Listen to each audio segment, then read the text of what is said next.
রমজানকে কাজে লাগানোর জন্যে আগে থেকেই প্রস্তুতির প্রয়োজন আছে। যে ব্যক্তি নামাজ পড়ে না 5 ওয়াক্ত, রমজানের প্রথম দিনেই সে 5 ওয়াক্ত নামাজি হয়ে যাবে, এটা কিন্তু ডিফিকাল্ট। এই জন্য এখন থেকেই নামাজের চর্চা করতে হবে। রমজানে কয়েকটা কাজ খুব বেশি বেশি গুরুত্ব দিয়ে করবেন। 1 নাম্বার, জামাতের সাথে 5 ওয়াক্ত সালাত পারা যাবে ইনশাআল্লাহ। 2 নাম্বার, নিজের মালের জাকাত দিয়ে দিবেন। এটা কি ব্যবসায়িক সমিতির উদ্যোগে প্রোগ্রাম? নিজেদের মালের জাকাত হিসেব করে মুফতি সাহেবদের কাছে যাবেন, কওমি ওলামায়ে কেরামের কাছে যেতে পারেন, গিয়ে জাকাতের আপনার নিসাব হিসাব করে নেবেন যে আপনার কতটুকু জাকাত এসেছে, এবং এটা দেওয়ার সবচেয়ে উত্তম সময় হচ্ছে রমাদান মাস। জাকাতগুলো দিয়ে দিবেন, আল্লাহ পাক তৌফিক দান করুন। সাদাকাতুল ফিতর দিবেন রমজান মাসে। তারাবির সালাত অবশ্যই অ্যাটেন্ড করবেন, তারাবির সালাত মিস করবেন না। পরিবারের ব্যক্তিদেরকে একসাথে নিয়ে ইফতার করবেন, আলাদা আলাদা করে করবেন না। বেশি থেকে বেশি মানুষকে ইফতার করাবেন, সামাজিকভাবে, রাষ্ট্রীয়ভাবে, সংগঠনের উদ্যোগে বা ব্যক্তিগত পর্যায়ে বেশি থেকে বেশি মানুষকে ইফতার করাবেন। এবং কোরআনুল কারীমকে বেশি সময় দিবেন। প্রতিদিন অন্ততপক্ষে 1 পারা করে তেলাওয়াত করবেন। যারা হাফেজ কোরআন তারা পুরো কোরআন হিফজ আবার চর্চা করবেন। যারা আরও বড় লেভেলে আছেন কোরআন গবেষণা করবেন। 5 ওয়াক্ত নামাজের পরে একটা করে হাদিস পড়ার চেষ্টা করবেন মসজিদের মধ্যে। আসর থেকে মাগরিব এই সময়টুকুর মধ্যে, আসরের নামাজের পরে মসজিদ ভিত্তিকভাবে দার্সের ব্যবস্থা করবেন, তালিমের ব্যবস্থা করবেন। 30 দিন 30টা আলাদা আলাদা টপিকে কথা হবে, জনগণ জানতে পারবে। পারা যাবে? ব্যবসায় এই মাসে খুব বেশি লাভের চেষ্টা করবেন না, পরকালীন লাভের চেষ্টা করবেন। সিন্ডিকেট করে দ্রব্যমূল্যের দাম বাড়িয়ে দিবেন না। চেষ্টা করবেন মানুষকে আরও সহজ করে দেওয়ার জন্যে। যারা খাবারের ব্যবসা করেন রমজান মাসে বেশি বেশি মানুষকে খাবার খাওয়াবেন, আল্লাহ বরকত দিবে ইনশাআল্লাহ। কাপড়ের ব্যবসা করেন, বেশি থেকে বেশি মানুষকে কাপড় দান করবেন রমজান মাসে। রমজানে মুসলিমদের নিত্য প্রয়োজনীয় যে দ্রব্যগুলো আছে এগুলো যারা বিক্রি করেন তাদের প্রতি অনুরোধ থাকবে যে কৃত্রিম সংকট সৃষ্টি করে দাম বাড়াবেন না, বরং মানুষের জন্য সহজ করে দিবেন। আল্লাহ আপনার রিজিকে বরকত দিবে ইনশাআল্লাহ। বিশ্বের প্রায় প্রতিটা মুসলিম কান্ট্রিতেই রমজান মাসে দ্রব্যমূল্যের দাম নিয়ন্ত্রণে থাকে, কমে যায়, ইল্লাল বাংলাদেশ ছাড়া। কিন্তু আমরাই 90% মুসলিমের দেশ। এই মাস লাভের মাস, পরকালীন লাভের মাস, দুনিয়ার লাভের মাস নয়। বরং রমজান আসার আগেই পুরো মাসের বাজার এবং ঈদের শপিং করে ফেলে দিবেন। রমজান মাসে বেশি বেশি মার্কেটে যাবেন না, এবং স্ত্রী সন্তানদেরকেও বেশি বেশি মার্কেটে যেতে দিবেন না। বরং এই মাসে পর্দা আরও বজায় রাখার চেষ্টা করবেন। রাস্তার মোড়ে মোড়ে যে হোটেলগুলো থাকে, ঘোমটা হোটেল, এই হোটেলের মালিকদের প্রতি নসিহত থাকবে যে আল্লাহকে ভয় করেন। হোটেলের বাইরে লিখে দিবেন মুসলিমদের জন্য খাওয়া আমার হোটেলে জায়েজ নাই। এটা করবেন, ঘোমটা না দিয়ে ওখানে লিখে দিবেন যে আপনি মুসলিম হয়ে থাকলে আল্লাহকে ভয় করুন, আমার হোটেলে মুসলমানদের জন্য আলাদা করে খাওয়ার কোনো জায়গা নাই রোজা রাখা অবস্থায়। সেলুনে আছেন যারা, সেলুনে লিখে দিবেন রমজান মাসে আমি দাড়ি কাটি না, কমপক্ষে লিখে দিবেন যে আমার দোকানে দাড়ি শেভ করা হয় না। রমজান মাসে আল্লাহওয়ালা হয়ে যান, লাআল্লাকুম তাত্তাকুন, তাকওয়া অবলম্বন করতে হবে। কিছু টিপস বলে দিলাম। সবচেয়ে বড় কথা হচ্ছে মানসিক প্রস্তুতি। রমজান আসতে যাচ্ছে, একটা মানসিক প্রিপারেশন। এই রমজানের 30টা দিন আমি প্রত্যেকটা দিনকে কাজে লাগাবো।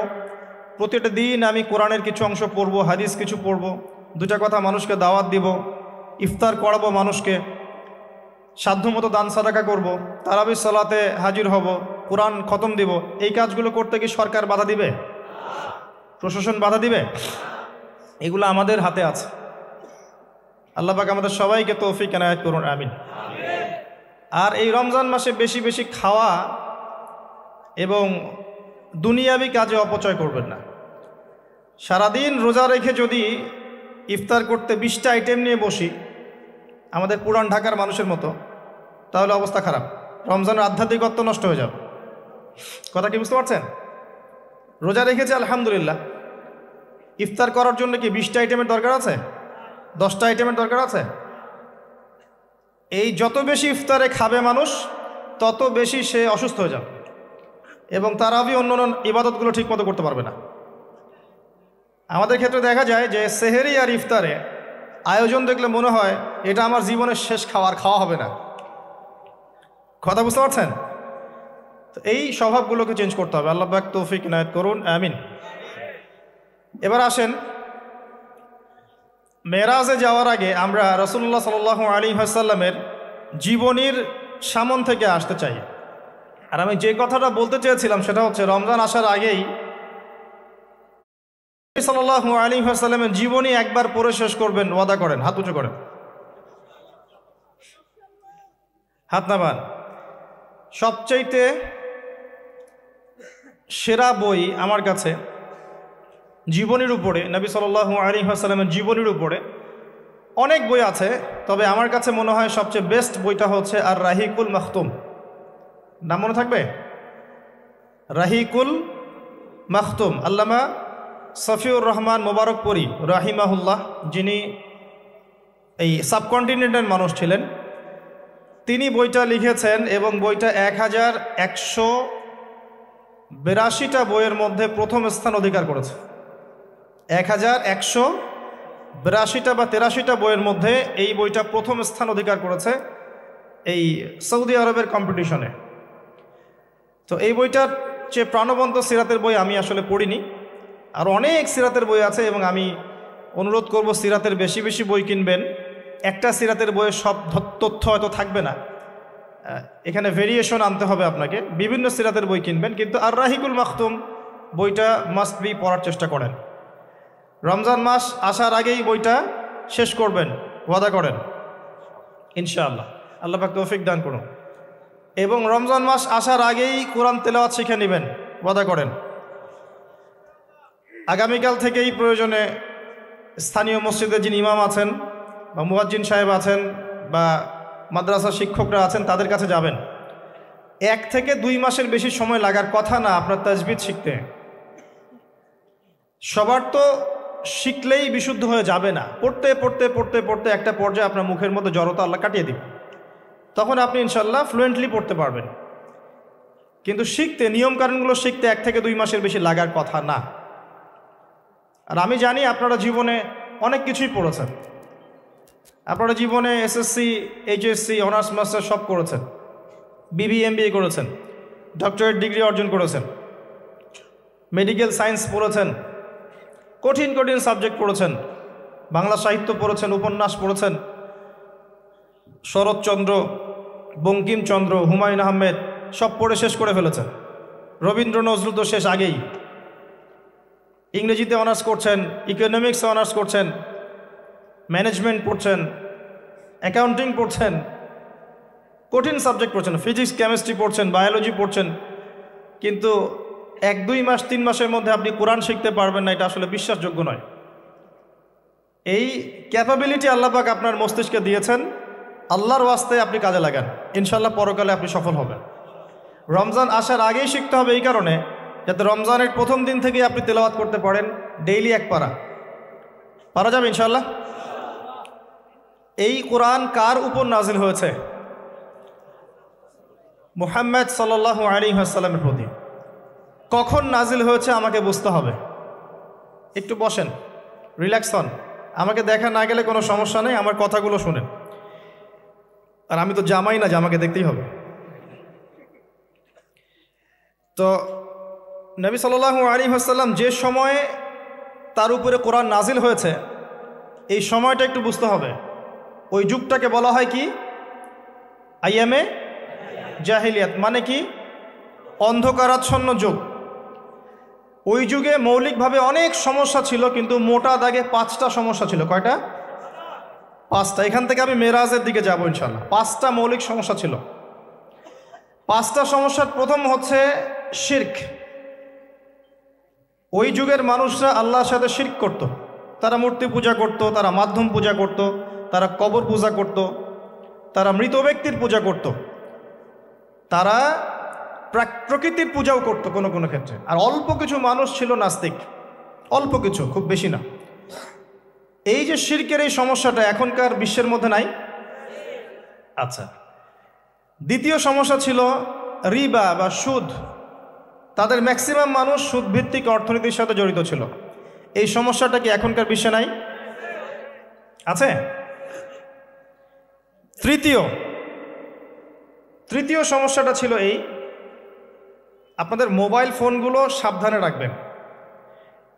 এই পর্যন্ত যতগুলো মাহফিলে গিয়েছি, এখন দেখি খুব অবজেকশন আসে যে অ্যানাউন্স করতে বলা হয় যে অনেকের মোবাইল পাওয়া যায় না। তো মোবাইল ফোনগুলো একটু সাবধানে রাখবেন। এখানে আল্লাহ না করুক এমন মানুষও আসতে পারে যার উদ্দেশ্য ভালো না, তো এটা একটু খেয়াল রাখবেন। তো দ্বিতীয় সমস্যা ছিল রিবা, যেটা এখনকার বিশ্বের অন্যতম মৌলিক সমস্যা। আপনি যদি বিশ্বের অর্থনীতির দিকে তাকান, আপনি দেখবেন বিশ্বের পুরো অর্থনৈতিক সিস্টেমটা সুদভিত্তিক। কেউ এর বাইরে নয়, কেউই বাইরে নয়। আমরা এমন একটা যুগে বাস করছি যেখানে কেউ যদি সুদ থেকে বাইরে থাকতে চায়, যে আমি মোটেই খাবো না, একবারেই খাবো না, টোটালি খাবো না, তারপরেও তার গায়ের মধ্যে সুদের ছিটা ফোটা লাগবে। আমার কথা বুঝতে পারছেন? এটা সেই যুগ। কিভাবে লাগবে সেটা সম্পর্কে জানার জন্যে রিবা কেন্দ্রিক যে বইগুলো আছে, আল্লামা তকি উসমানের বই আছে, ইনশাআল্লাহ আগামীতে এটার উপর বিস্তারিত আলোচনাও আসবে। এগুলো পড়েন এবং শোনেন, ইনশাআল্লাহ কাজে দিবে। শুধু এতটুকু বলবো, যে খায়, যে দেয়, যে সাক্ষী থাকে এবং যে লিখে রাখে, উভয়কেই, এই 4 শ্রেণীর মানুষকেই নবী সাল্লাল্লাহু আলাইহি ওয়াসাল্লাম সমান অপরাধী বলেছেন। পুরো সিস্টেমটার মধ্যে এগুলো পড়ে যাবে। এমনকি যদি দেখেন আমি খাচ্ছি না, একটা ফ্ল্যাট বাসায় ভাড়া আছে, এই বাসা যে করেছে সে সুদের লোন নিয়ে করেছে, আমার ভাড়ার টাকা থেকে সে লোন শোধ করে, পরোক্ষভাবে আমিও সুদের সাথে জড়িত আছি।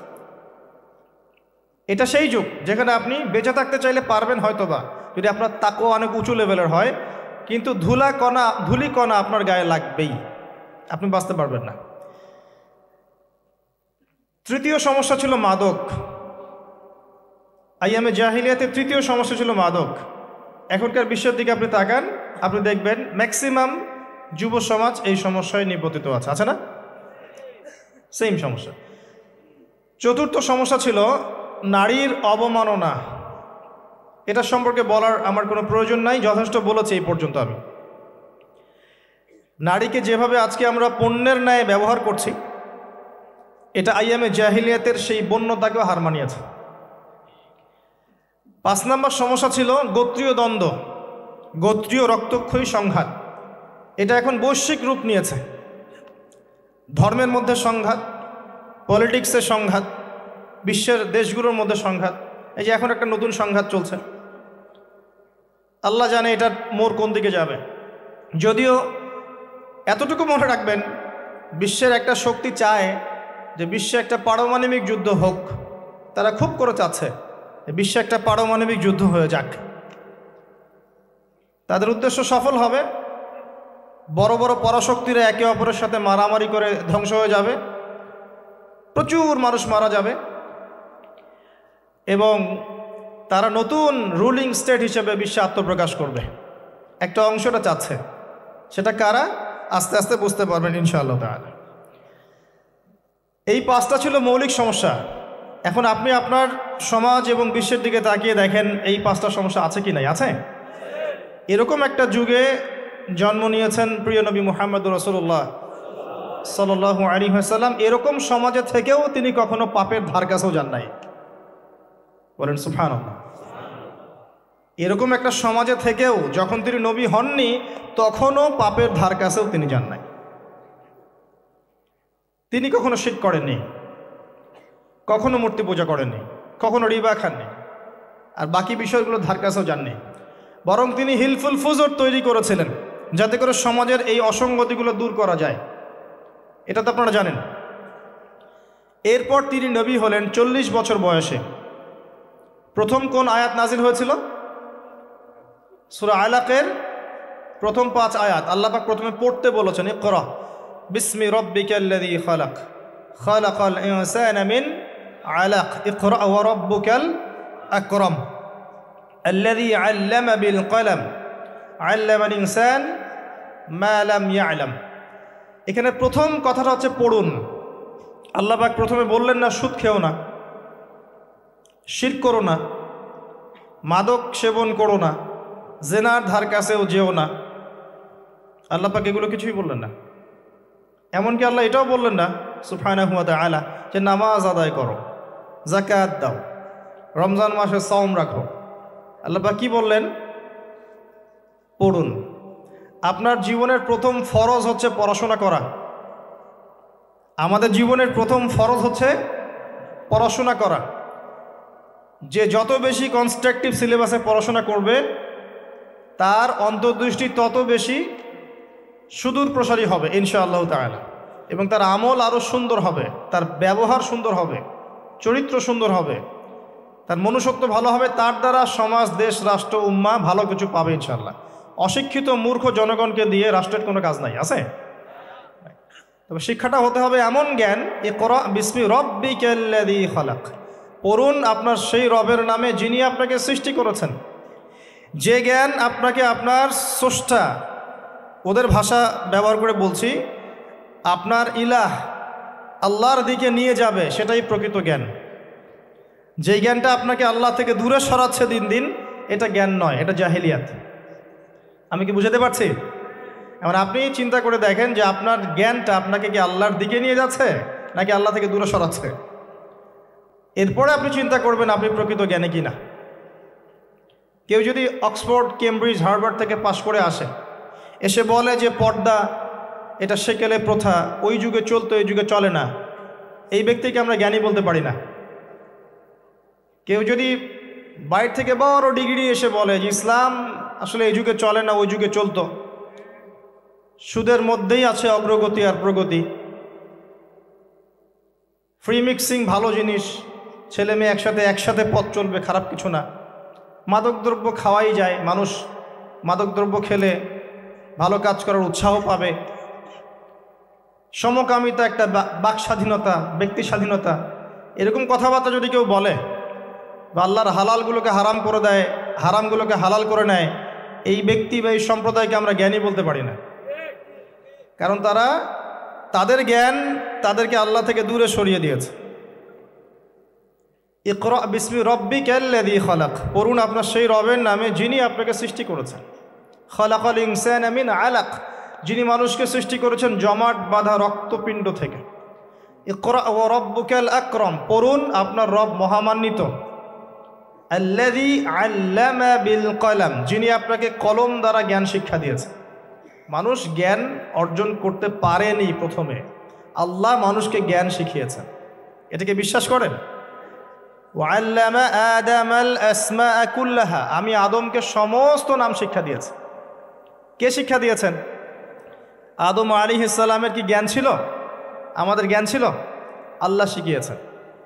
আল্লামাল ইনসান মা লাম ইয়ালাম, মানুষকে সেই জ্ঞান শিক্ষা দিয়েছেন যা মানুষ জানতো না। এই আয়াত নিয়ে নবী সাল্লাল্লাহু আলাইহি ওয়াসাল্লামের নবুয়তের জিন্দেগি শুরু হলো। কত বছর জিন্দেগি ছিল নবুয়তের জিন্দেগি? বলতে পারবেন? 23 বছর। 23 বছর। আমরা কিন্তু লেকচারের শেষে একটা কুইজ কন্টেস্ট করব ইনশাআল্লাহ। 5টা থেকে 10টা প্রশ্ন করব ইনশাআল্লাহ। 10 জনকে আমরা পুরস্কৃত করব ইনশাআল্লাহ তাআলা। মনোযোগের সাথে লেকচার শুনবেন। এরপর নবী সাল্লাল্লাহু আলাইহি ওয়াসাল্লামের নবুয়তের জিন্দেগি শুরু হলো। 23 বছর। কত বছর? তার মধ্যে প্রথম 13 বছর হচ্ছে মক্কায়, আর পরের 10 বছর কোথায়? মদিনায়। খুব সংক্ষিপ্ত আকারে বলছি, প্রথম 3 বছর নবী সাল্লাল্লাহু আলাইহি ওয়াসাল্লাম গোপনে দাওয়াত দিয়েছেন। কিভাবে? একদম গোপনে গোপনে। প্রথমে বাড়ির লোকজনকে, তারপর নিকট আত্মীয় যারা তাদেরকে, তারপর যাদের সাথে সম্পর্ক ভালো ক্লোজ তাদেরকে, এরপর আস্তে আস্তে আমভাবে। এটাই দাওয়াতি কাজের সুন্নাহ। এরপর 4র্থ থেকে 10ম এই সময়টুকুতে তিনি প্রকাশ্যে দাওয়াত শুরু করেছিলেন। তার সম্প্রদায়কে দাওয়াত দিলেন, যারা তার কথা বিশ্বাস করল না। বেশিরভাগ মানুষই কুফরি করল, বরং তারা ইসলাম যারা কবুল করেছে এদের উপরে নির্যাতন শুরু করলো। নির্যাতনের মাত্রা দিন দিন বাড়তে থাকলো। যখন হামজাহ এবং ওমর রাদিয়াল্লাহু আনহুমা তাদের মতো কিছু সাহাবী ইসলাম কবুল করলেন, ইসলাম তখন শক্তিশালী হওয়া শুরু করল।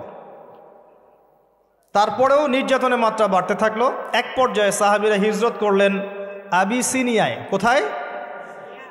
আবিসিনিয়ায়। প্রথম হিজরত মদিনায় হয়নি, প্রথম হিজরত আবিসিনিয়ায়। এটা হচ্ছে ইথিওপিয়ার পাশে, এখনকার মানচিত্রে ইরিত্রিয়া নামে একটা জায়গা আছে। দেখেছেন কখনো? বিশ্বের ম্যাপ দেখেছেন কখনো? বিসিএস কোচিং যারা করছেন তাদের তো জানার কথা। এই ইরিত্রিয়া ছিল সেই জায়গা যেখানে হিজরত করেছিলেন সাহাবীরা। সেখানে একজন বাদশাহ ছিলেন, তার নাম বাদশাহ নাজাশী। তিনি একজন খ্রিস্টান ছিলেন, কিন্তু ভালো খ্রিস্টান ছিলেন, সৎ। তিনি মুসলিমদেরকে আশ্রয় দিয়েছিলেন এবং তার রাজ্যে মুসলিমরা নিরাপদে ছিল, বসবাস করেছে দীর্ঘদিন। পরবর্তীতে এই বাদশাহ নাজাশী ইসলাম কবুল করে মুসলিম হন। মারা গেলে নবী সাল্লাল্লাহু আলাইহি ওয়াসাল্লাম তার গায়েবানা জানাজার নামাজও পড়েছেন। কুরাইশদের অত্যাচার বাড়তে থাকে। এক পর্যায়ে নবী সাল্লাল্লাহু আলাইহি ওয়াসাল্লাম তায়েফে হিজরত করেন, চেষ্টা করেন তায়েফবাসীকে বোঝানোর জন্যে। তায়েফের লোকজন সাড়া দেয়নি, উল্টা নবী সাল্লাল্লাহু আলাইহি ওয়াসাল্লামকে রক্তাক্ত করেছিল। তিনি ফিরে আসেন মক্কায় আবারও। মক্কায় ফিরে আসার পরে অল্প দিনের ব্যবধানে, বেশি দিন না, মাত্র অল্প দিন, 3 দিন 7 দিন, কেউ বলেছে 3 মাস, এইটুকু ব্যবধানে প্রথমে চাচা আবু তালেব, তারপরে স্ত্রী খাদিজা রাদিয়াল্লাহু আনহা, তারা ইন্তেকাল করেন। এবং নবী সাল্লাল্লাহু আলাইহি ওয়াসাল্লামের এই শেষ আশ্রয়স্থল আবু তালেব, সেটাও শেষ হয়ে যায়। তার স্ত্রী খাদিজা রাদিয়াল্লাহু আনহা আল্লাহর কাছে চলে যান। এই সময়টাতে নবী সাল্লাল্লাহু আলাইহি ওয়াসাল্লাম প্রচণ্ড মানসিক কষ্টে ছিলেন। আল্লাহ পাক এইরকম একটা সময়ে মেরাজের ঘটনা ঘটিয়েছেন, বলেন সুবহানাল্লাহ। আল্লাহ রাব্বুল আলামিন তাকে পুরো মানসিক সমস্ত কষ্ট থেকে ফারেক করে আল্লাহ পাকের সমস্ত কুদরত দেখিয়েছেন মহাবিশ্বে নিয়ে গিয়ে। যদিও বা তার আগের 3 বছর সাহাবীদেরকে বয়কট করা হয়েছিল। 3 বছর গাছের ছালপাতা খেয়ে সাহাবীরা থেকেছেন শিয়ারে আবু তালেব নামক জায়গায়। এরপর বয়কট তুলে নেওয়া হয়। তারপর এই আমুল হুজন আসে। এর পরের বছর ইয়াসরিব বা মদিনা থেকে 6 জন যুবক এসে ইসলাম কবুল করে, বলেন সুবহানাল্লাহ। তাদের নেতা ছিলেন আসাদ বিন জুরারাহ রাদিয়াল্লাহু আনহু। তিনি ফিরে যান মদিনায়। পরের বছর আবার 6 জনকে নিয়ে আসেন, টোটাল 12 জন। এই 12 জন মুসলিম হয়ে আবার মদিনায় ফিরে যান। এই 12 জনের সাথে আল্লাহর নবী সাল্লাল্লাহু আলাইহি ওয়াসাল্লাম একজন সাহাবীকে পাঠিয়ে দেন দায়ী হিসেবে। তার নাম মুসআব বিন উমাইর রাদিয়াল্লাহু আনহু। মুসআব বিন উমাইর রাদিয়াল্লাহু আনহু। প্রশ্ন কিন্তু আসবে, ভালো করে মনে রাখতে থাকেন। এরপরে মুসআব বিন উমাইর রাদিয়াল্লাহু আনহু এই 12 জন সাহাবীর সাথে যান মদিনায়। মদিনার আগের নাম ছিল ইয়াসরিব। কি নাম? ইয়াসরিব। এর পরের বছর মোট 75 জন, 73 জন পুরুষ আর 2 জন নারী, আওস এবং খাজরাজ গোত্রের, তারা আসেন। এসে নবী সাল্লাল্লাহু আলাইহি ওয়াসাল্লামের হাতে হাত রেখে বায়াত করেন। মহিলারা হাতে হাত রাখে নাই, পুরুষেরা হাতে হাত রেখেছিল। আমাদের নবীজি মহিলাদের হাতে কখনো হাত রেখে বায়াত করার নাই। এখন অনেক ভণ্ড পীর দেখা যায় মহিলাদের হাতে হাত রেখে বায়াত করাচ্ছে। মহিলারা হাত ধরে বায়াত করাতে হয়? মহিলারা মৌখিক বায়াত করবে। তো 75 জন সাহাবী এসে ইসলাম কবুল করে আবার চলে যান মদিনায়। এই যে 75 জন ইসলাম কবুল করলেন, মদিনার বিশাল একটা জনগোষ্ঠী, কিন্তু 75 জন কম নয়, কারণ ওইখানে জনসংখ্যা এত বেশি ছিল না। তারপরের বছর নবী সাল্লাল্লাহু আলাইহি ওয়াসাল্লাম নিজে এবং সাহাবীরা সবাই গিয়ে হিজরত করেন মদিনায়। কথা বুঝতে পারছেন? এই যে নতুন একটা রাষ্ট্রের জন্ম হলো, মক্কা থেকে সবাই এখন মদিনায়, মক্কায় ঘরবাড়ি ছেড়ে দিয়ে নিঃস্ব হাতে, খালি হাতে, আল্লাহর উপর তাওয়াক্কুল করে। ওখানে আনসারী সাহাবীরা তাদেরকে বরণ করে নিলেন। এমনভাবে বরণ করলেন যে কারো যদি 2টা জমি থাকে, একটা জমি দিয়ে দিয়েছেন, কারো 2টা বাড়ি থাকলে একটা বাড়ি দিয়ে দিয়েছেন। এমনভাবে বরণ করে নেন। নতুন রাষ্ট্র হলো। নবী সাল্লাল্লাহু আলাইহি ওয়াসাল্লাম সেখানে মদিনা সনদ করলেন।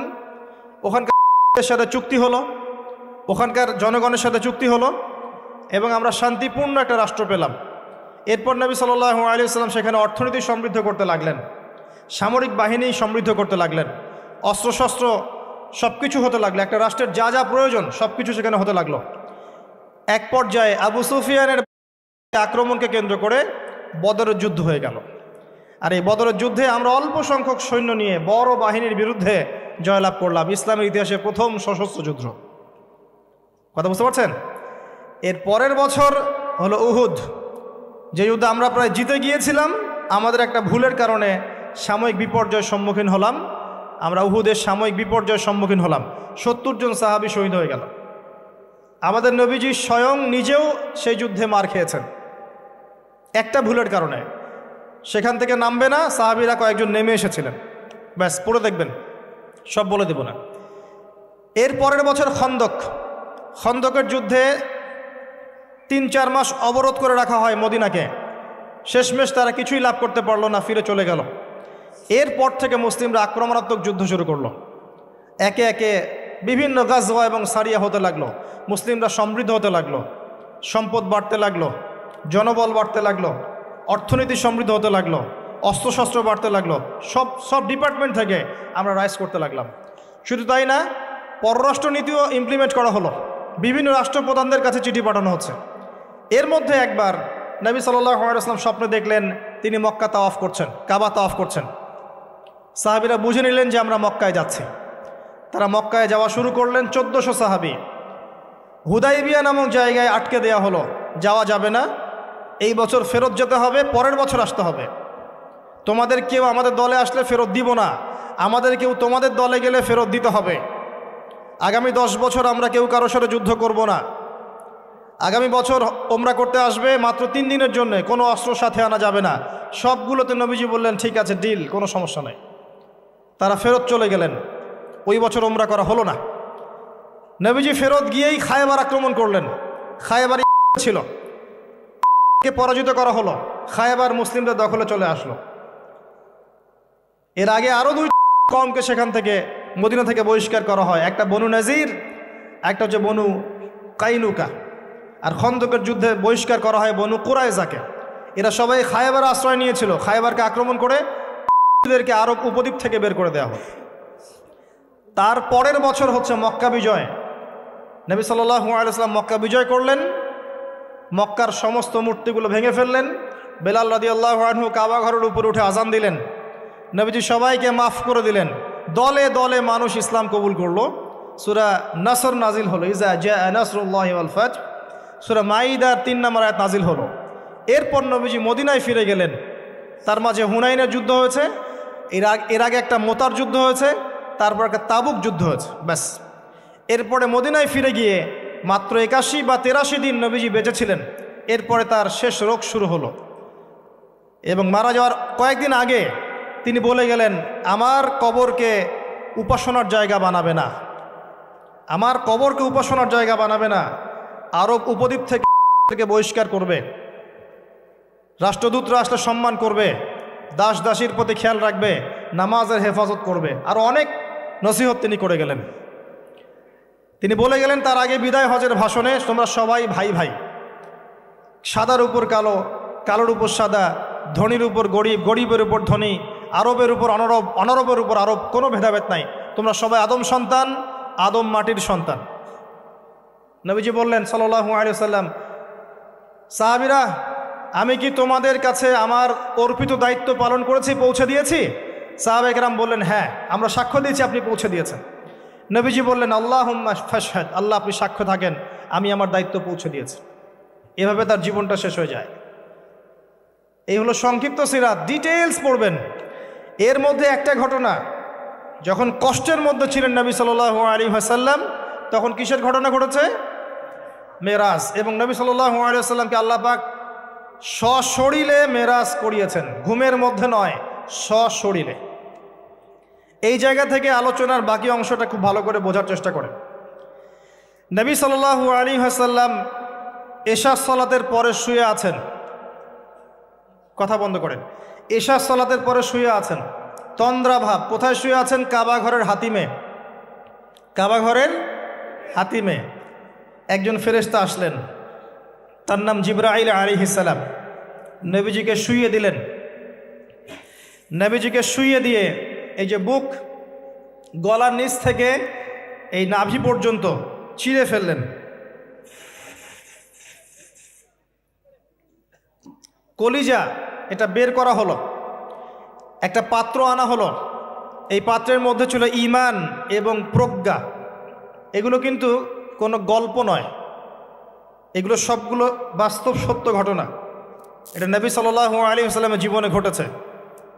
এগুলোর ব্যাখ্যা কি, এগুলো কি সায়েন্টিফিক কি না, এগুলোর পিছনে দর্শন কি, যুক্তি কি, এগুলো আমাদের আজকের আলোচনার বিষয় নয়। কারণ আমি অনেক দিন আলোচনা করেছি যে সায়েন্স আপনাকে সব কিছুর ব্যাখ্যা দিতে পারবে না। কোনো কিছু সায়েন্স দিয়ে প্রমাণ হলেই বিশ্বাস করব, না হলে করব না, এই চেতনার নাম শিরক। এটা আধুনিক যুগের শিক্ষা শিরক, এটা আধুনিক যুগের শিক্ষাক্ষেত্রে শিরক। যে সায়েন্স কিছু প্রমাণ করলে বিশ্বাস করব, না করলে করব না, এটাতে আমি বিশ্বাস করি না, আমাদের বিশ্বাস করা উচিত নয়। সায়েন্সকে জিজ্ঞাসা করবেন রুহ কাকে বলে, please give us the definition of রুহ। রুহের ডেফিনেশন দেন, রুহ কাকে বলে, কত প্রকার কি কি, আত্মা কাকে বলে, কত প্রকার কি কি। সায়েন্সের প্যান্ট খারাপ হয়ে যাবে। কথা কি বুঝতে পারছেন? রুহের ডেফিনেশন দিতে পারবে না। জিজ্ঞাসা করবেন স্বপ্ন কাকে বলে, মানুষের স্বপ্ন মাঝে মাঝে সত্য হয় কিভাবে, ব্যাখ্যা দিতে পারবে না।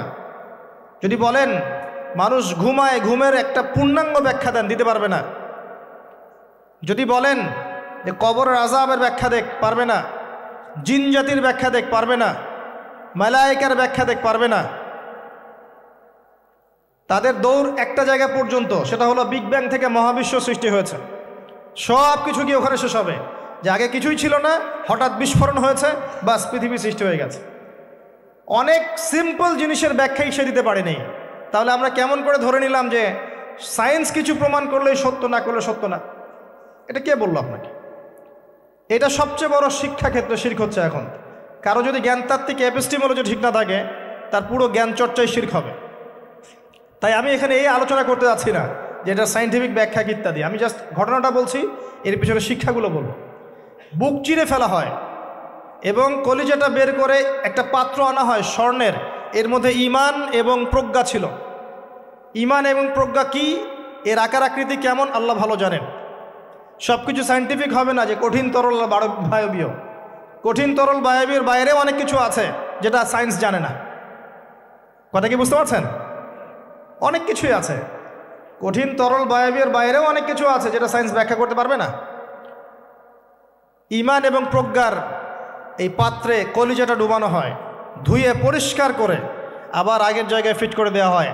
আনাস রাদিয়াল্লাহু আনহু, বিখ্যাত সাহাবী, প্রায় 10 থেকে 12 বছর নবী সাল্লাল্লাহু আলাইহি ওয়াসাল্লামের খেদমত করেছেন। তিনি বলেছেন, আমি আল্লাহ রসুলের বুকের মধ্যে এই যে বুক চিরে ফেলা, সিনা চাক, এই দাগটা আমি দেখেছি, বুকের মধ্যে দাগ ছিল। এরপর নবী সাল্লাল্লাহু আলাইহি ওয়াসাল্লামের সামনে একটা বাহনকে আনা হয়। এই বাহনের নাম হচ্ছে বোরাক। কি নাম? গাধার চেয়ে একটু বড়, খচ্চরের চেয়ে একটু ছোট, এর নাম হচ্ছে বোরাক। এই বোরাকে নবী সাল্লাল্লাহু আলাইহি ওয়াসাল্লামকে উঠতে বলা হয়। তিনি উঠতে গেলে বোরাক একটু পার্ট নিয়েছে, ভাব নিয়েছিল আর কি। ভাব নেওয়া বোঝেন? মাঝে মাঝে আমরা ভাব নেই না?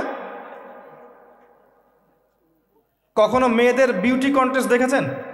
ফ্যাশন শো দেখেন নাই? টিভিতে অ্যাডভার্টাইজ দেখেন নাই? কে দেখে নাই? এটা তো সবাইকেই দেখতে হয়। কার চোখে পড়েনি? মনে হবে যে মানুষকে ভয় দেখাচ্ছে। এই যে ভাব, বোরাক একটা ভাব নিয়েছিল। তো জিবরাইল আলাইহিস সালাম বোরাককে বলছেন যে শুনো, তোমার পিঠে মুহাম্মদ সাল্লাল্লাহু আলাইহি ওয়াসাল্লামের চেয়ে উত্তম কোনো মানুষ এখনো বসে নাই, আর মুহাম্মদ সাল্লাল্লাহু আলাইহি ওয়াসাল্লামের চেয়ে প্রিয় এবং সম্মানিত মহান কোনো ব্যক্তি আল্লাহর কাছে নাই। অতএব তুমি এত পার্ট নিও না। তখন বোরাক ঘামতে শুরু করে। আমি যে কথাগুলো বলছি এগুলো সহিহ বুখারীর মধ্যে আছে, সহিহ মুসলিমের মধ্যেও আছে এবং অন্যান্য সিরাতের গ্রন্থগুলোর মধ্যে আছে। আমি এক জায়গায় করে কথাটা বলার চেষ্টা করছি। এরপর বোরাক ছুটতে শুরু করে। নবীজি বলছেন, বোরাকের ছোটার গতিটা এমন ছিল যে আমরা আমাদের দৃষ্টি যতদূর পর্যন্ত যায়, সে তার একটা পা অতদূর পর্যন্ত ফেলছে। এখনকার রকেটগুলোর গতি দেখেছেন? এই মহাবিশ্ব যত অভিযান, আমাদের ধারণা যে এই মেরাজের ঘটনাকে কেন্দ্র করেই হয়েছে। এই থিওরিগুলো ওরা পেত না। মহাবিশ্বের এই আকাশ ভেদ করে যাওয়া যায়, এই যে কনসেপ্টটা, এই কনসেপ্টটা কিন্তু নবী সাল্লাল্লাহু আলাইহি ওয়াসাল্লাম মেরাজের আগে কখনো হয়নি। একমাত্র ঘটনা পৃথিবীতে যে পৃথিবীর কোনো মানুষ 7 আকাশের উপরে গিয়েছেন, আল্লাহর সাথে কথা বলে এসেছেন। সুবহানাল্লাহ। এমনকি কোনো নবীর ক্ষেত্রেও এটা হয়নি, কোনো নবীর ক্ষেত্রেও নয়। সেখানে গিয়ে দেখলেন মসজিদের মধ্যে একজন ব্যক্তি সালাত আদায় করছেন। গড়ন, দেহের গড়নটা একটু লম্বা এবং চুলগুলো কোকড়ানো, কানের লতি পর্যন্ত, রুগ্ন একটু। তাকে বলা হচ্ছে ইনি হচ্ছেন মুসা আলাইহিস সালাম, সালাত পড়ছেন। এখন কিভাবে সালাত পড়ছেন, জীবিত না মৃত নাকি বারজাখে, আমরা ব্যাখ্যা করতে পারবো না। যা তিনি দেখেছেন তাই বলেছেন, আমরা বিশ্বাস করেছি, সামি'না ওয়া আতা'না। যেমনটা আবু বকর সিদ্দিককে বলা হয়েছে রাদিয়াল্লাহু আনহু, আপনি কি মেরাজের ঘটনা বিশ্বাস করেন? আপনি কি মেরাজের ঘটনা বিশ্বাস করেন? আল্লাহ রাসূল সাল্লাল্লাহু আলাইহি ওয়াসাল্লাম এক রাতের মধ্যে বাইতুল মাকদিস গিয়েছেন, সেখান থেকে আরশে আজিম, আবার ফিরে এসেছেন, অজুর পানি গড়িয়ে পড়ছে। আবু বকর সিদ্দিক তিনি বলছেন, এর চাইতেও বড় কথা তো আমি বিশ্বাস করি, সেটা হলো আসমান থেকে কোরআন তার উপর নাজিল হচ্ছে প্রতিনিয়তই। যে আল্লাহ তার উপর কোরআন নাজিল করতে পারেন, তাকে আসমানে নিয়েও যেতে পারেন, এটা অবিশ্বাস করার কি আছে? এরপর থেকে তার নাম হয় কি? সিদ্দিক। তো আমরা ওই দিকে যাওয়ার চেষ্টা করি। নবীজি বলেছেন, ব্যাস সত্য। এবং এখানে ঢোকার আগে একটা পাথরের মধ্যে এই বোরাকটাকে বেঁধে রাখা হয়। আরেকজন ব্যক্তিকে দেখেছেন যার গড়ন ফর্সা এবং লালচে, এই দুইটা কালারকে মিক্স করলে যেমন গায়ের রং হবে এমন, এবং চুলগুলো হচ্ছে অনেক সোজা, সিল্কি। সিল্কি শব্দটা আমি বুঝলাম, চুলগুলো অনেক সোজা, এটা আমার কথা।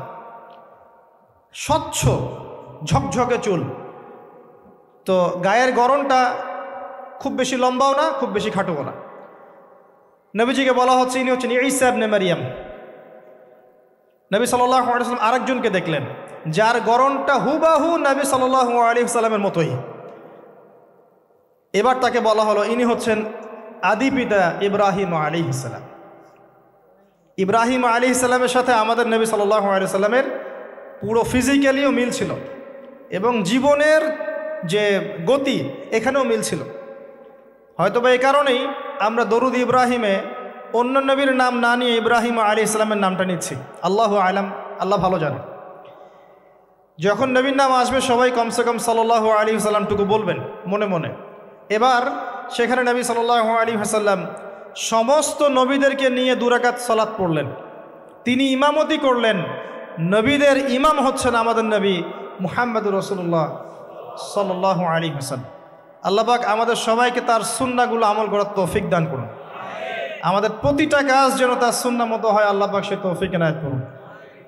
এরপর নবী সাল্লাল্লাহু আলাইহি ওয়াসাল্লামকে নিয়ে যাওয়া হচ্ছে আকাশে। প্রথম আকাশে, আকাশের দরজা আছে।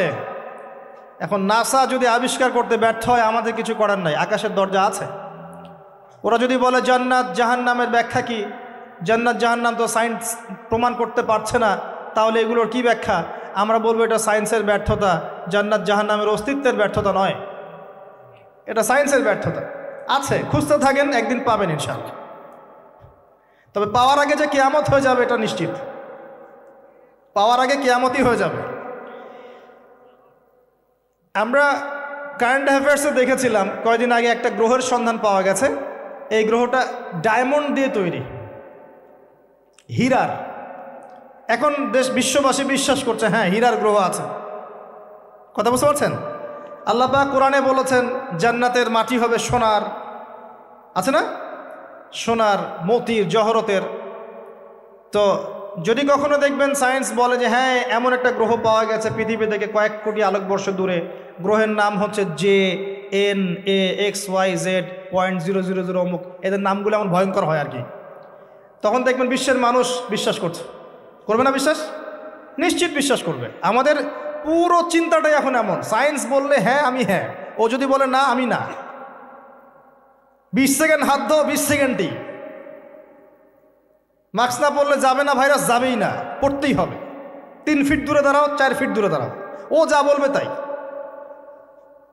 এটা শিরক, মসজিদের মধ্যে আমরা বানরের মতো নামাজ পড়ছি, জাস্ট লাইক ডঙ্কিস, 4 ফিট দূরে দূরে এক একজন। সুবহানাল্লাহ, মাঝখানে কি শয়তানের জন্য? বাকি সবখানে এক জায়গায় একত্রিত হওয়া যাচ্ছে। মসজিদে গেলে 1000টা রেস্ট্রিকশন। কি সমস্যা? সমস্যা কোথায়? চেহারা ঢেকে নামাজ হয় মসজিদে? বড় বড় ওলামায়ে কেরামদের কাছে ফতোয়া নেন। একটা বিশ্বাস, একটা ভয়, একটা আতঙ্ক। আর কিছু কিছু মিডিয়ার কাজ হচ্ছে মানুষকে আতঙ্কিত করা। আজকে কয়টা মরল, আজকে কয়টা আক্রান্ত হলো, আজকে কয়টা কী হলো। মানুষের সাইকোলজিক্যালি এমন, মানে মাইন্ডসেটটা তৈরি করা হচ্ছে এমন যে ভয়, আতঙ্ক। কেন ভাই, মরবেন না কখনো? সতর্ক থাকার নাম কি এরকম করা? সারা বিশ্বের মানুষকে ভয় দেখিয়ে আতঙ্কিত করে ফেলা হচ্ছে। আর ওইদিকে দেখেন যাদের যুদ্ধ করার যুদ্ধ করছে, যাদের যা কিছু করার তাই করছে।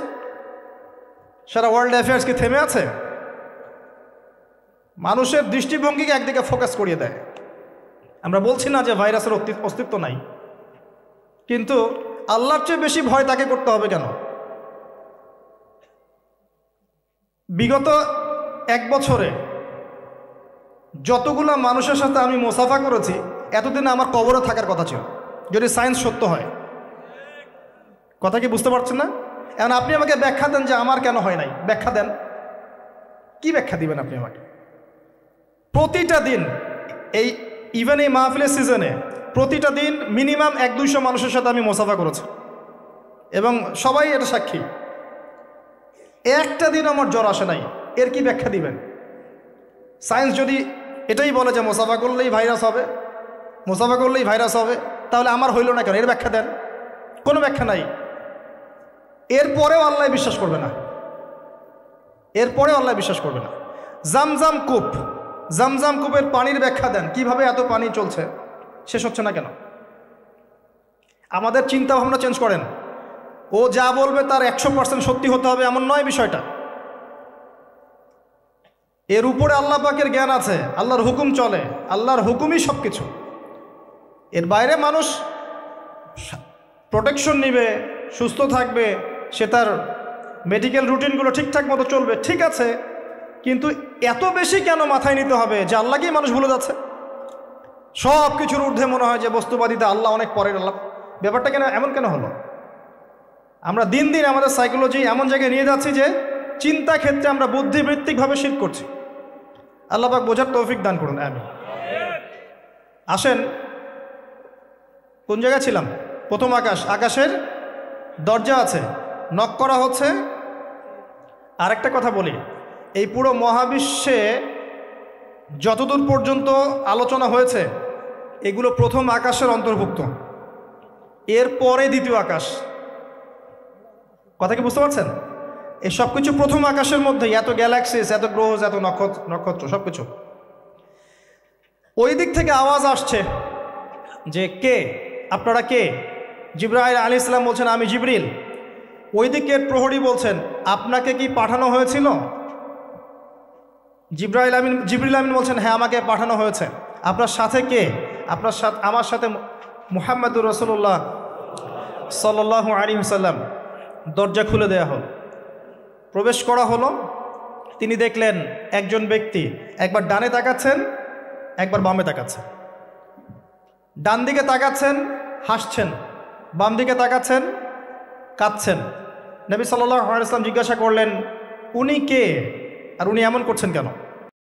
তাকে বলা হলো তিনি হচ্ছেন আমাদের সবার আদি পিতা আদম আলাইহিস সালাম। যখন ডান দিকে দেখছেন, ডান দিকের রূহগুলো হচ্ছে জান্নাতি রূহ, এগুলোকে দেখে তিনি হাসছেন, তার সন্তানদের মধ্যে এই মানুষগুলো জান্নাতে যাবে। যখন বাম দিকে তাকাচ্ছেন, তার সন্তানদের এই রূহ দেখে তিনি কষ্ট পাচ্ছেন, এরা জাহান্নামে যাবে। আর আমি বলে রাখি, সহিহ বুখারীতে 4 বার হাদিসে এসেছে যে আদম আলাইহিস সালামকে কিয়ামতের মাঠে আল্লাহ পাক ডেকে নিয়ে আসবেন এবং বলবেন তোমার সন্তানদের মধ্য থেকে জান্নাতি জাহান্নামী আলাদা করে দাও। আদম আলাইহিস সালাম বলবেন কতজন হে আল্লাহ?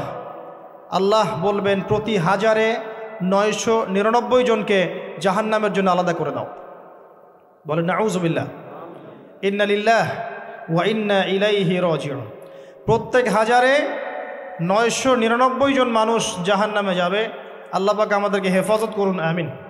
তবে সবচেয়ে বেশি মানুষ যারা জান্নাতে যাবে তারা এই উম্মতের মধ্যে, এটা সুখবর। সবচেয়ে বেশি মানুষ যারা জান্নাতে যাবে তারা এই উম্মতে মুহাম্মাদের মধ্যেই হবে। তারপরেও আরেকটা দুঃসংবাদ, যে এই উম্মতের মধ্যে 73টা দল হয়ে যাবে, যার মধ্যে 72 দল জাহান্নামে যাবে, একটা দল জান্নাতি। মা আলা আলাইহি ওয়া আসহাবি, আমি যার উপরে আছি, আমার সাহাবীরা যার উপরে আছেন। অতএব আমরা আমাদের আকীদা আমলগুলোকে আল্লাহ রাসূল সাল্লাল্লাহু আলাইহি ওয়াসাল্লাম এবং সাহাবীদের আকীদা আমলের সাথে মিলাই, ইনশাআল্লাহ আমরা জান্নাতে যাব। আরেকটা কথা হচ্ছে, এই উম্মতের মধ্যে যারা শিরক না করে মারা যাবে, শিরকের গুনাহ না করে মারা যাবে, হয়তো অন্য অন্য বড় গুনাহ আছে, আল্লাহ চাইলে তাদের সমস্ত গুনাহকে মাফ করে জান্নাতে দিতে পারেন। সাবধান থাকবেন শিরক থেকে। আল্লাহ পাক সবাইকে শিরক থেকে মুক্ত রাখুন, আমিন। আদম আলাইহিস সালামকে দেখে তিনি সালাম দিলেন, তিনি সালামের প্রতি উত্তর দিলেন, মারহাবা জানালেন এবং এগিয়ে চললেন। দ্বিতীয় আসমানে নবী সাল্লাল্লাহু আলাইহি ওয়াসাল্লাম সাক্ষাৎ হচ্ছে দুজন নবীর সাথে। একজন ঈসা ইবনে মারিয়াম, নাম শুনেছেন? তিনি সেই নবী যিনি কে হত্যা করবেন এবং এই পৃথিবীতে তিনি আবারও ফিরে আসবেন ইনশাআল্লাহ।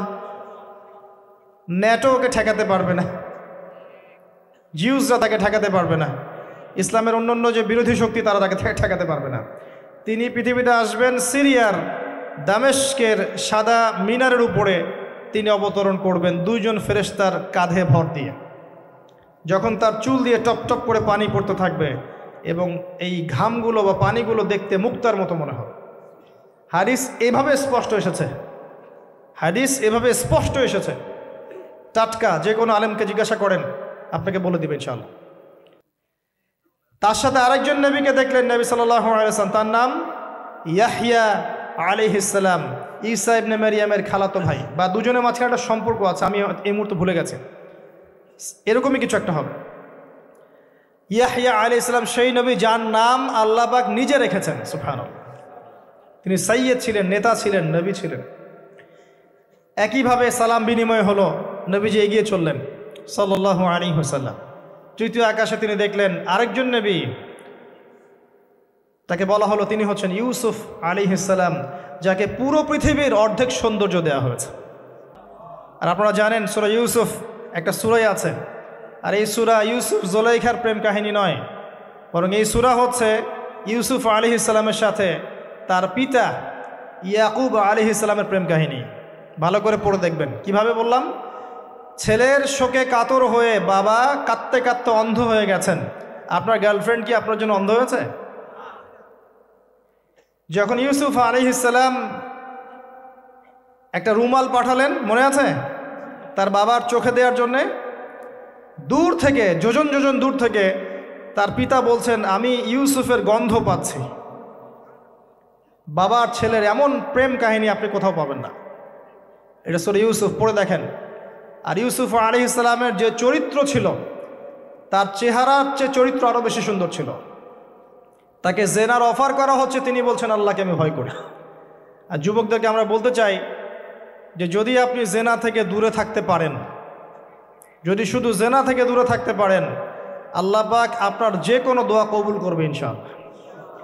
নিশ্চিত মৌতের হাত থেকে আল্লাহ আপনাকে বাঁচাতে পারেন যদি আপনি জেনা ছাড়তে পারেন। জেনা মানে শুধু ফিজিক্যাল রিলেশন নয়, জেনা মানে রাতের বেলা জেগে কথা বলাও, অনলাইনে চ্যাটিং করাও, আপনার বান্ধবীর সাথে কফি খাওয়াও, সব কিছুই জেনার অন্তর্ভুক্ত। এগুলো ছাড়তে পারলে আল্লাহ পাক আপনার দোয়া কবুল করবেন। ওইভাবে যে 3 জন ব্যক্তি গুহায় আটকা পড়েছিল, মনে আছে? গুহার মুখের মধ্যে একটা পাথর এসে গেল, সবাই বলছে আজকে আর বাঁচার বুদ্ধি নাই, নিজের আমল দিয়ে আল্লাহর কাছে বাঁচতে চাও। তার মধ্যে একজন বলছে আল্লাহ, আমার চাচাতো বোন ছিল, তাকে পেতে চাইতাম, সে রাজি হয়ে গিয়েছিল 100 স্বর্ণ মুদ্রার বিনিময় করতে তার রানের মাঝখানে। সে ওই সময় বলেছে তুমি আল্লাহকে ভয় করো, আমি মুদ্রাও দিয়ে দিয়েছি, ওখান থেকে আমি জেনা না করে চলে আসছি। আল্লাহ, এই কাজ যদি তোমার পছন্দ হয়ে থাকে, আজকে এই মৃত্যুর হাত থেকে আমাকে বাঁচাও। ওই পাথর সরে গেল। এটা দলিল দিলাম, জেনা ছাড়তে পারলে আপনার দোয়া, যে কোনো দোয়া আল্লাহ কবুল করবে ইনশাআল্লাহ। শুধু তাই নয়, আরশে আজিম আল্লাহ পাকের সবচেয়ে বড় সৃষ্টি। এর নিচে আল্লাহ পাক 7 শ্রেণীর মানুষকে ছায়া দিবেন। তার মধ্যে এক শ্রেণী হচ্ছে সেই যুবক যাকে কোনো সুন্দরী নারী আহ্বান করেছে খারাপ কাজ করার জন্যে, উচ্চ বংশের, সে বলেছে আমি আল্লাহকে ভয় করি। পারবেন ইউসুফের মতো হতে? আল্লাহ পাক তৌফিক ইনায়াত করুন, আমিন। আপনি জেনা থেকে দূরে থাকেন, আল্লাহ পাক আপনার ঘরে খাদিজা রাদিয়াল্লাহু আনহার মতো মেয়ে দিবে ইনশাআল্লাহ। আপনি 10টা ঘাটের পানি খেয়ে আসবেন, দেখবেন এমন বউ আল্লাহ কপালে জুটাইছে, সে মাশাআল্লাহ 20 ঘাটের পানি খাওয়া। হ্যাঁ, কিফাউন কিরাম, আল্লাহ পাক একদম দুনিয়াতে ইকুয়ালি ডিল করেন। আল্লাহ পাক আপনাদের প্রত্যেকের পারিবারিক জীবনটা সুখী করুন, দোয়া করি, আমিন। ইউসুফ আলাইহিস সালাম তারপরে এগিয়ে চললেন, আর প্রত্যেক আকাশেই মারহাবা মুসাফা হচ্ছে এবং সালাম হচ্ছে। চতুর্থ আকাশে নবী সাল্লাল্লাহু আলাইহি ওয়াসাল্লাম দেখছেন ইদ্রিস আলাইহিস সালাম। ইদ্রিস আলাইহিস সালামের কথা সূরা মারিয়ামের মধ্যেও আছে, পড়ে দেখবেন। সালাম বিনিময় হলো, নবীজি এগিয়ে চললেন। পঞ্চম আকাশে তিনি দেখছেন হারুন আলাইহিস সালাম। কার ভাই? মুসা আলাইহিস সালামের ভাই। তিনি কিন্তু মুসা আলাইহিস সালামের সাথে ফেরাউনের সামনে গিয়ে দাওয়াত দিয়েছেন, মনে আছে? আরেকটা কথা বলি, কোরআনে দাড়ির দলিল আছে? দাড়ি বলবে নাই। কোরআনে কোথায় দাড়ির দলিল আছে বলেন তো দেখি, কে বলতে পারবেন? কঠিন প্রশ্ন। 500 টাকা পুরস্কার দেব আমার পক্ষ থেকে, জান। যদিও 500 কোনো টাকাই না, টাকার মান দিন দিন কমছে। কোন সূরায় দাড়ির কথা আছে কে বলতে পারবেন? আলেম ওলামা বাদ, তারা তো পারবেন। আমরা সিভিলিয়ানদের জিজ্ঞাসা করছি, সাধারণ জনগণ। কে পারবেন বলেন? কোন সূরায় দাড়ির কথা আছে? দাড়ি কোরআনে একটা জায়গায় দাড়ির কথা আছে, কে বলতে পারবেন? দেখছেন আল কোরআনের আলো ঘরে ঘরে যা আলো, তাই না? স্লোগান দিয়ে কাজ হবে না ভাই, প্রত্যেক ঘরে ঘরে কোরআনওয়ালা মানুষ তৈরি করতে হবে, তারপরে আলো অটোমেটিক ঘরে ঘরে জ্বলবে ইনশাআল্লাহ। আচ্ছা যাক, আমার টাকা বেঁচে গেল। সূরা তহায় আছে। কোথায় আছে? সূরা তহার মধ্যে আছে, একটা জায়গায় দাড়ির কথা আছে, সেটা হচ্ছে হারুন আলাইহিস সালামের দাড়ি। কার দাড়ি? হারুন আলাইহিস সালামের দাড়ি। মুসা আলাইহিস সালাম ফেরাউন থেকে এই যে দলবল নিয়ে পার হওয়ার পরে, বনু ইসরায়েলকে নিয়ে পার হওয়ার পরে আল্লাহ পাক তাকে 40 দিন ডেকেছেন তুর পাহাড়, মনে আছে? তুর পাহাড়ে তিনি গেছেন। এই ফাঁকে বনু ইসরায়েল শিরক করা শুরু করেছে, এই যে বাছুর পূজা শুরু করেছে, মনে আছে? পড়েন নাই কখনো?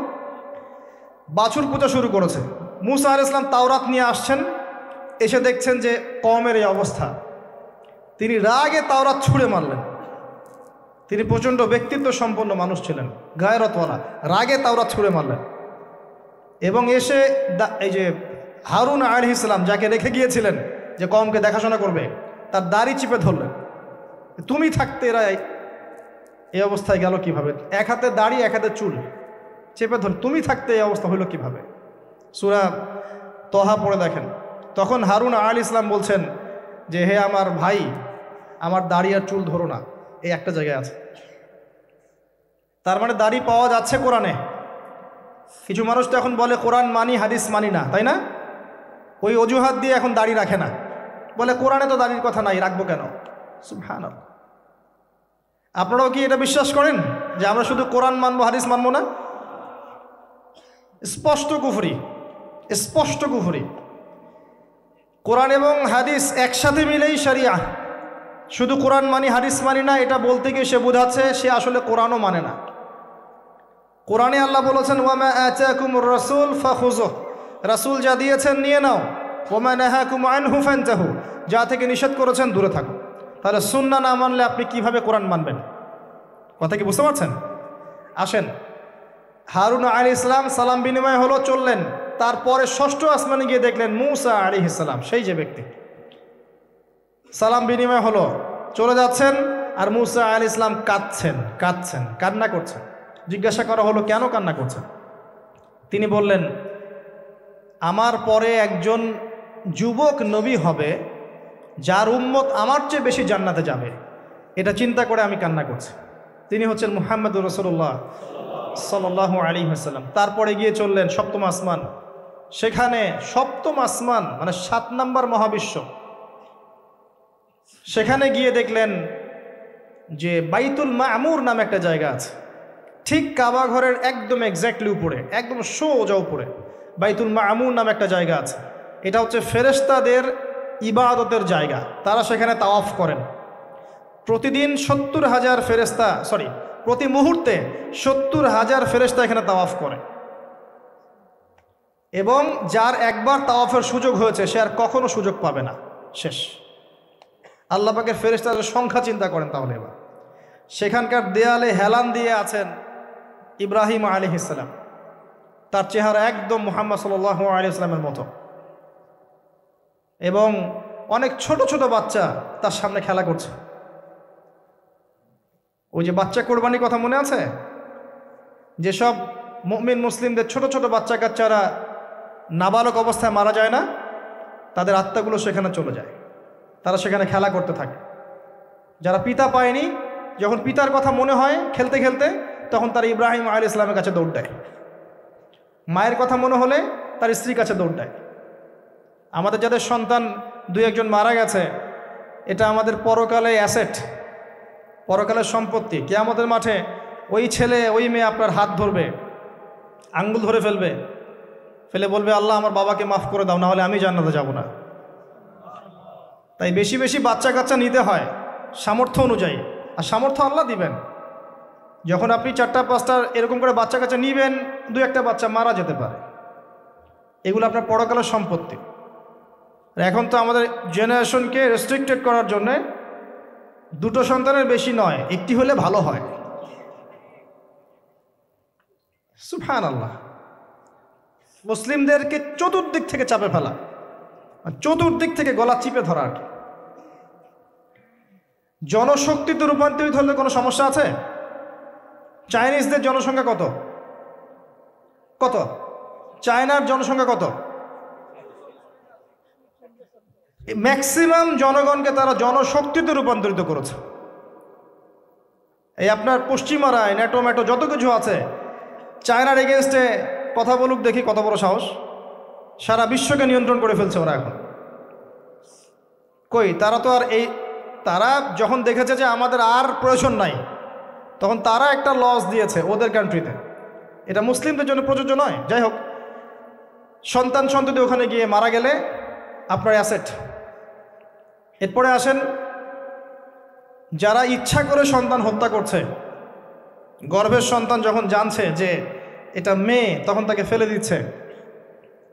আবার অবৈধ সন্তান যারা অ্যাবর্শন করে নষ্ট করছে, এই যে হত্যাগুলো, এই প্রাণগুলোকে আল্লাহ পাক কিয়ামতের মাঠে জীবন্ত করবেন, এবং তাদেরকে দেখিয়ে ওই ব্যক্তিদেরকে চার্জ করা হবে যে কি অপরাধে তাকে হত্যা করা হয়েছে। সতর্ক হয়ে যান। আল্লাহ পাক এটাও বলেছেন, দারিদ্র্যের ভয়ে সন্তানকে হত্যা করো না, রিজিক আল্লাহ দিবেন ইনশাআল্লাহ। এই সমুদ্রের কোটি কোটি মাছকে আল্লাহ পাক খাওয়াতে পারলে আপনাকে আমাকেও খাওয়াতে পারবে ইনশাআল্লাহ, যদি না আমরা আমাদের রিজিকটা সংকুচিত করে ফেলি। মানুষের রিজিক কেড়ে খাচ্ছে সুদের মধ্য দিয়ে। মানুষের রিজিক কেড়ে খাচ্ছে সুদের মধ্য দিয়ে, অন্য কোনো বিষয় নাই, সুদ, রিবা। আসেন, 7ম আসমানে এই অবস্থা। এরপরে নবী সাল্লাল্লাহু আলাইহি ওয়াসাল্লামকে আরও সামনে নিয়ে যাওয়া হলো। এই জায়গার নাম সিদরাতুল মুনতাহা। কি নাম? সর্বশেষ জায়গা, যেখানে জিবরাইল আলাইহিস সালামও এর উপরে আর যেতে পারেন না। যদিও বা জিবরাইল আলাইহিস সালাম ফেরেশতাদের সর্দার, তিনিও যেতে পারেন না। তারপরে আরেকটা জগৎ আছে, ওই জগৎ থেকে আদেশ এই সিদরাতুল মুনতাহা পর্যন্ত আসে, এখান থেকে কালেক্ট করে নিচে নামানো হয়। আবার এখান থেকে কোনো আদেশ বা কোনো আদেশ না, এখান থেকে কোনো ফলাফল মুনতাহা পর্যন্ত নিয়ে যাওয়া হয়, সেখান থেকে উপরে তুলে নেওয়া হয়। ওটা একটা বর্ডার, কথা বুঝতে পারছেন? এটা একটা বর্ডার, নো ম্যানস ল্যান্ড। এই জায়গায় গিয়ে জিবরাইল আলাইহিস সালাম নিজের আকৃতিতে আসলেন। 600টা পাখা। কতগুলো পাখা? 600 পাখা। নবী সাল্লাল্লাহু আলাইহি ওয়াসাল্লাম একটু বিব্রত বোধ করছিলেন, তিনি আবার আগের রূপে ফিরে আসলেন। এই জায়গায় বাহন চেঞ্জ করা হলো। এখানে নবী সাল্লাল্লাহু আলাইহি ওয়াসাল্লাম বলেছেন, আমি সিদরাতুল মুনতাহায় এমন কিছু রং দেখেছি, এত অপরূপ সৌন্দর্য দেখেছি, যেটা কোনো মানুষের পক্ষে ভাষায় প্রকাশ করা সম্ভব না।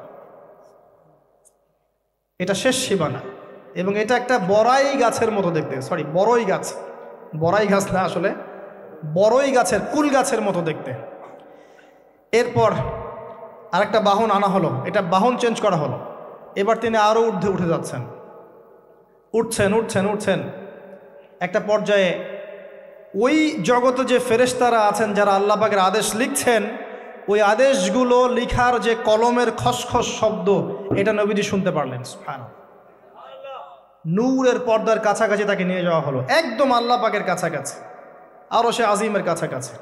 এখানে আল্লাহ রাব্বুল আলামিন সরাসরি তার সাথে কথা বললেন, যা ওহী করার তা করলেন, এবং স্পেশালি 3টা গিফট বা হাদিয়া দিলেন। কয়টা? 1 নাম্বার 50 ওয়াক্ত নামাজ। কত ওয়াক্ত? 2 নাম্বার সূরা বাকারার শেষের 3 আয়াত, সূরা বাকারার শেষের 3 আয়াত। আর 3 নাম্বার হচ্ছে একটা ঘোষণা, হে নবী মুহাম্মদ সাল্লাল্লাহু আলাইহি ওয়াসাল্লাম, তোমার উম্মতের কোনো ব্যক্তি যদি আমার সাথে শিরক না করে মারা যায়, আমি তাকে জান্নাতে দিয়ে দিব ইনশাআল্লাহ। আজকে এই মেরাজুন নবী নিয়ে অনেক আলোচনা হবে, কিন্তু আলোচনা হওয়ার পরে আমরা যদি এই নামাজের পাবন না হতে পারি, সূরা বাকারার শিক্ষা নিতে না পারি, বা শেষের আয়াত মুখস্থ করতে না পারি, শিরক ছাড়তে না পারি, আদতে আলোচনার কোনো ফায়দা নেই। কথা বুঝতে পারছেন? এখানকার 3টা মৌলিক হাদিয়া তিনি নিয়ে আসছেন। এবার নিচে নামছেন, ওই যে 6ষ্ঠ আসমানে অপেক্ষা করছেন কে? মুসা আলাইহিস সালাম। কোথায় যাচ্ছেন? এই কি হলো আল্লাহর সাথে কথাবার্তা, এই হয়েছে। কি দিয়েছে আপনাকে? 50 ওয়াক্ত নামাজ। বলেন কি 50 ওয়াক্ত নামাজ? আমার উম্মতে 2 ওয়াক্ত নামাজ ছিল, পড়তে পারে নাই। পারবেন আপনার উম্মত? আপনি ফিরে যান, নামাজ কমিয়ে নিয়ে আসেন। লজ্জাবোধ করলেন নবী সাল্লাল্লাহু আলাইহি সাল্লাম, তাও ফিরে গেলেন। 50 থেকে 45, 45 থেকে 40, 40 থেকে 35, করতে করতে করতে করতে 5। এবারও মুসা আলাইহিস সালাম বলছেন ফিরে যান, পারবেন আপনার উম্মত? মুসা আলাইহিস সালাম কত দূরদর্শী ছিলেন দেখেন। পারে উম্মত? ম্যাক্সিমামই তো পারে না। কথা ঠিক আছে না? ম্যাক্সিমাম উম্মতই কিন্তু পারছে না 5 ওয়াক্ত নামাজ পড়তে। তো মুসা আলাইহিস সালামের দূরদর্শিতা ঠিকই ছিল, পারবেন আপনার উম্মত? তিনি লজ্জাবোধ করলেন। আল্লাহ পাক বললেন, তোমার উম্মতের জন্য 5 ওয়াক্তই ফিক্স করলাম, কিন্তু যদি 5 ওয়াক্ত তারা ঠিকঠাক মতো আদায় করে 50-এর নেকি দিয়ে দিব ইনশাআল্লাহ। এবং আরেকটা ঘোষণা দিলেন, সেটা হচ্ছে যে তোমার উম্মতের যে কোনো ভালো কাজকে 10 দিয়ে গুণ করে দেয়া হবে। একটা নেকির কাজ করবেন, 10 গুণ বৃদ্ধি করা হবে। কিন্তু একটা গুনাহ করলে 10 দিয়ে গুণ করা হবে না, একই থেকে যাবে। এবং আপনার উম্মতের কোনো ব্যক্তি যদি কবিরা গুনাহ ছেড়ে দেয়, কবিরা গুনাহ তো বোঝেন, বড় বড় গুনাহ ছেড়ে দেয়, তার সমস্ত সগীরা গুনাহ মাফ করে দেওয়া হবে। আর কি চাই? এবার নবী সাল্লাল্লাহু আলাইহি ওয়াসাল্লাম ফিরে আসছেন। এবার শোনেন আমাদের শিক্ষা। ফিরে আসছেন, আসার আগে তাকে জান্নাত জাহান্নাম দেখানো হয়েছে। নবী সাল্লাল্লাহু আলাইহি ওয়াসাল্লাম যে বিষয়গুলো দেখেছেন, এর মধ্যে যেগুলো হাদিসে এসেছে আমি খুব সংক্ষিপ্ত আকারে বলছি, এবং এখান থেকে আমরা শিক্ষা নেবেন। মনে রাখবেন, এখন যেগুলো বলছে এগুলো এই উম্মতের জন্য খাস, আমাদের উম্মতে মুহাম্মাদের জন্য খাস। তিনি আসছেন, বারজাখের জগতই হোক আর জাহান্নামের শাস্তি হোক। একজন ফেরেশতাকে দেখলেন, তার মুখে হাসি নাই। কি নাই? জিবরাইল আলাইহিস সালামের সাথে কথোপকথন হচ্ছে, তিনি নবীজিকে সালাম দিলেন, সালামের উত্তর দেওয়া হলো, কিন্তু মুখে হাসি নাই। বাকি সবাই তার সাথে হাসি মুখে সাক্ষাৎ করেছেন, এই ফেরেশতা বাদ দিয়ে। তিনি জিজ্ঞাসা করছেন, জিবরিল আলাইহিস সালাম, তার মুখে হাসি নাই কেন? তাকে বলা হলো, এই ফেরেশতার নাম হচ্ছে মালিক। কি নাম? সূরা যুখরুফের মধ্যে আছে, তার নাম হচ্ছে মালিক। আল্লাহ পাক তাকে জাহান্নামের প্রহরী বানিয়েছেন, জাহান্নামের চিফ অফ কমান্ড মালিক। যখন থেকে আল্লাহ পাক তাকে এই দায়িত্ব দিয়েছেন, তার মুখের হাসি উঠে গেছে। আল্লাহর কাছে পারমিশন চাওয়া হচ্ছে, জাহান্নাম দেখতে চাই। আল্লাহ পাক দেখার পারমিশন দিলেন। নবী সাল্লাল্লাহু আলাইহি ওয়াসাল্লাম দেখে বললেন, সেখানকার বেশিরভাগ অধিবাসী হচ্ছে নারী জাতি, এবং তিনি বললেন জাহান্নামে যাবে উদ্ধত এবং অহংকারীরা। জান্নাত দেখতে চাই, দেখানো হলো। জান্নাতের ডিটেলস বর্ণনা নবীজি দিলেন ফিরে এসে। এমনকি উমর রাদিয়াল্লাহু আনহুর একটা রুম, একটা কক্ষ, একটা গোরফাও দেখে এসেছেন। ঢুকতে চেয়েছেন, ঢোকেন নাই। পরে বলেছেন, ওমর আমি তোমার ব্যক্তিত্বের কথা চিন্তা করে সেখানে ঢুকিনি, দেখেছি জান্নাতে তোমার ঘর আছে। একটা আওয়াজ শুনেছেন, মিষ্টি কণ্ঠস্বর। কিসের কণ্ঠস্বর? মিষ্টি কণ্ঠস্বর। তাকে বলা হচ্ছে এই কণ্ঠস্বর হচ্ছে বেলাল রাদিয়াল্লাহু আনহুর আজানের কণ্ঠস্বর। খরম, খরম জুতা আছে না, খরম, এর খটখট আওয়াজ শুনেছেন। নবীজি জিজ্ঞাসা করছেন কার? বলা হচ্ছে এটা বেলাল রাদিয়াল্লাহু আনহুর। বেলাল রাদিয়াল্লাহু আনহুকে বলা হলো, আপনি কি এমন আমল করেন? হে বেলাল, তুমি কি এমন আমল করো যার কারণে এই মর্তবা হচ্ছে? যখনই জান্নাতে যাই আমাকে দেখানো হয়, দেখি তুমি তোমার পায়ের পদধ্বনি সামনে সামনে আছে। তখন বললেন, ইয়া রাসূলুল্লাহ, আমি তো আসলে এক্সট্রাঅর্ডিনারি কোনো আমল করি না, কিন্তু আপনারা যা করেন তাই করি। কিন্তু যখনই আমি অজু করি, আমার অজু ছুটে গেলে আমি অজু করি, আর অজু করেই আমি 2 রাকাত নফল সালাত পড়ি, তাহিয়াতুল অজু, এতটুকু কাজ করি। নবীজি বলেন, এটাই সেই কাজ যার কারণে তোমাকে জান্নাতের এই মর্তবা দেওয়া হয়েছে। নবীজি আসছেন, দেখানো হচ্ছে, এবার শোনেন। দেখানো হচ্ছে একদল মানুষ যাদের আঙ্গুলগুলো লম্বা লম্বা, তামার তামার লম্বা নখর, নখর বোঝেন? নখর। গাল এভাবে হ্যাঁচড়াচ্ছে, নিজের গাল নিজে হাসড়াচ্ছে এবং নিজের দেহ থেকে গোশত তুলে ফেলছে, ভক্ষণ করছে। নবীজি জিজ্ঞাসা করলেন সাল্লাল্লাহু আলাইহি ওয়াসাল্লাম, এরা কারা? কি কারণে এদের শাস্তি হচ্ছে? তাকে বলা হলো, এরা আপনার উম্মতের সেই সব ব্যক্তি যারা সবসময় গীবত আর সমালোচনায় ব্যস্ত থাকে। শিক্ষা নিয়ে নেন, আমার মনে হয় না আমার কিছু বলার প্রয়োজন আছে। এরা আপনার উম্মতের সেই সব ব্যক্তি যারা আপোষে গীবত, অপবাদ এবং সমালোচনায় ব্যস্ত থাকতো। তার মানে এই উম্মতের একটা বড় সমস্যা হবে গীবত। এটা কিন্তু দেখে এসেছেন নবীজি, ফিউচার, তাই না?